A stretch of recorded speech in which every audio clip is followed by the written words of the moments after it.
Olá pessoal, bom dia, boa tarde, boa noite. Mais um vídeo aqui no canal Pensando Sociologicamente. Sou o professor Miro Santos, vou falar um pouquinho sobre uma resolução para currículo das escolas de hora ampliada, ou de carga horária ampliada, que não é a carga horária de regular do ensino comum e nem é também a carga horária de ensino integral, de tempo integral.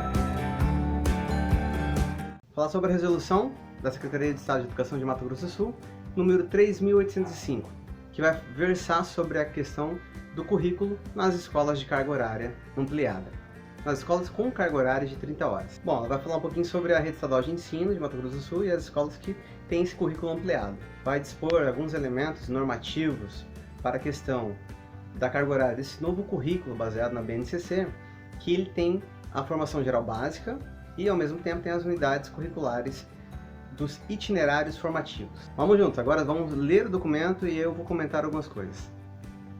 Vamos ver na tela. Resolução SED número 3.805, de 10 de dezembro de 2020. Façamos a leitura. Essa resolução, ela dispõe sobre a organização curricular das escolas da Rede Estadual de Ensino de Mato Grosso do Sul, que ofertam a etapa do ensino médio, com carga horária ampliada de 30 horas, aulas semanais, e dá outras providências. Fazer a leitura dos artigos. Artigo 1º. Organizar o currículo das escolas da Rede Estadual de Ensino de Mato Grosso do Sul que ofertam a etapa do ensino médio com carga horária ampliada de 30 horas, aulas semanais. Artigo 2º. O currículo das escolas que ofertam a etapa do ensino médio com carga horária ampliada, conforme disposto nas matrizes curriculares, aí tem o anexo 1 e o anexo 2 dessa mesma resolução, ele é composto por duas partes, que é a formação geral básica e o itinerário formativo.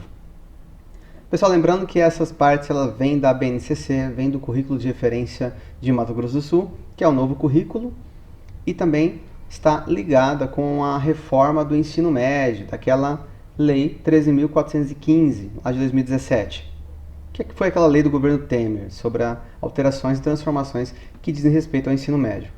Então, assim, a formação geral básica, segundo a BNCC, ela vai ter uma carga horária de 600 horas anuais. Então, por exemplo, para todos os 3 anos de ensino médio, primeiro, segundo e terceiro ano, vai ter uma carga horária de 1.800 horas, a formação geral básica.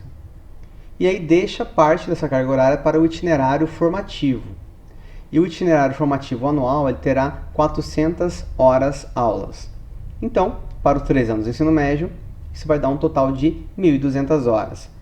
Para que isso? Para que toda a educação básica, no caso do ensino médio, tenha 3.000 horas aulas. Vida que segue. Artigo 3º.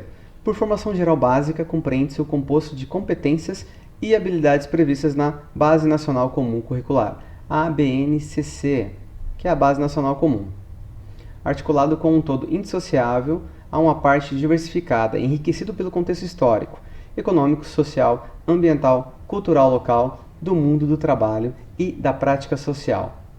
E ele também está organizado por áreas de conhecimentos. Pessoal, tudo muito lindo, muito pomposo, muito bacana. Entretanto, alguns autores, e grupos de estudos relacionados à pedagogia, sobretudo a pedagogia histórico-crítica, ela vai nos alertar para essas nomenclaturas e esse canto da sereia em relação à Base Nacional Comum Curricular, que ele diz que não é currículo, é só uma base normativa, parará, mas é claro que é currículo. Se ele parte do pressuposto dessa base para fazer o currículo local de cada região do Brasil, então isso tem como base um currículo. Outra coisa, essa organização por áreas de conhecimento pode vir muito profundamente a minar o conhecimento dos componentes curriculares, em uma diluição muito perigosa, então abre um precedente muito ruim. Vamos ficar atentos enquanto educadores e pesquisadores da pedagogia, das licenciaturas, você professor, você professora, vamos ficar muito atento com isso, porque a gente pode sofrer um ataque. O texto em si da Base Nacional Comum Curricular, ele é até muito atrativo, por isso que eu falei canto da sereia. Ele é muito bacana, muito bonito, Desenvolver a criticidade, desenvolver o raciocínio lógico, difundir conhecimento racional e conhecimento científico contra tudo que é ruim, tudo que é fake news. Então, cuidar para a parte emocional do aluno, a parte cognitiva também. interdisciplinaridade entre as áreas.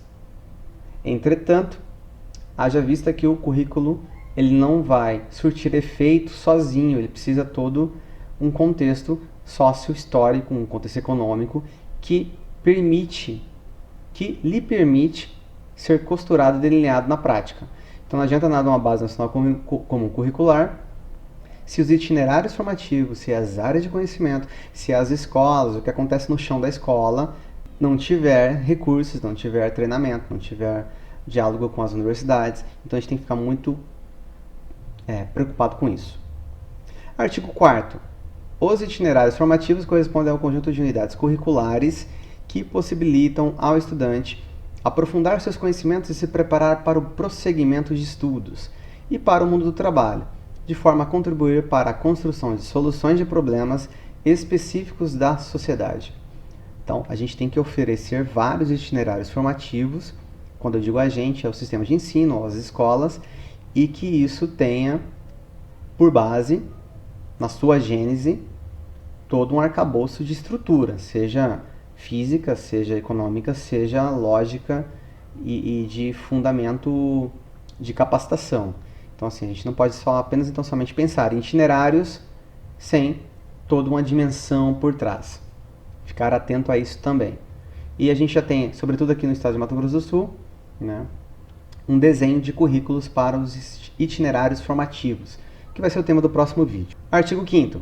Em relação à formação geral básica, currículo de ensino médio nas escolas que ofertam a etapa do ensino médio com carga horária ampliada, conforme disposto nas matrizes curriculares, anexo 1 e anexo 2 desta resolução, está organizado da seguinte maneira. Então, é a formação básica, a formação geral dos componentes mais básicos que a gente tinha já anteriormente da reformulação do ensino médio. Então, por área, vai ficar organizado área 1, área 2, área 3, área 4, da seguinte maneira: linguagem e suas tecnologias, e aí os componentes língua portuguesa, arte, educação física, língua inglesa. Área 2, matemática e suas tecnologias, então componente de matemática. Área 3, ciências da natureza e suas tecnologias, componente física, química, biologia. Área 4, ciências humanas e sociais aplicadas, componentes geografia, história, filosofia e sociologia. Parágrafo 1º.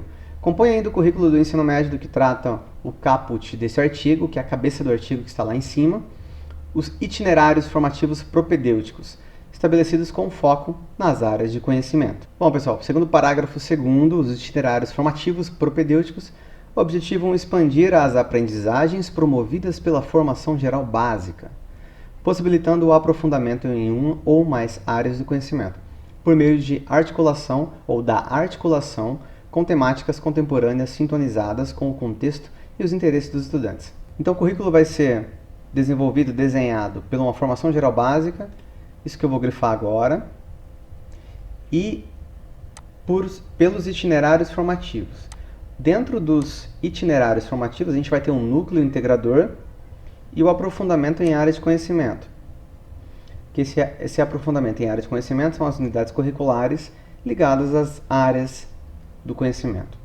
Então, vida que segue, vamos juntos. A gente vai compreendendo como que se desenha essa questão. E dentro do núcleo integrador, você tem mais duas dimensões, que seriam a intervenção comunitária e o projeto de vida. Então, formação geral básica, itinerários formativos. Dentro dos itinerários formativos tem um núcleo integrador e as unidades curriculares ligadas, né, ao aprofundamento das áreas em geral. E aí, então, o núcleo integrador mais o aprofundamento em áreas de conhecimento formam aquilo que nós chamamos de itinerários formativos. Pessoal, vou dividir o vídeo para não ficar muito extenso. No próximo vídeo a gente continua com esse debate, com essa discussão, falando um pouquinho sobre esses termos. Não esqueça de dar o like, se inscrever no canal e vamos juntos pensar sociologicamente.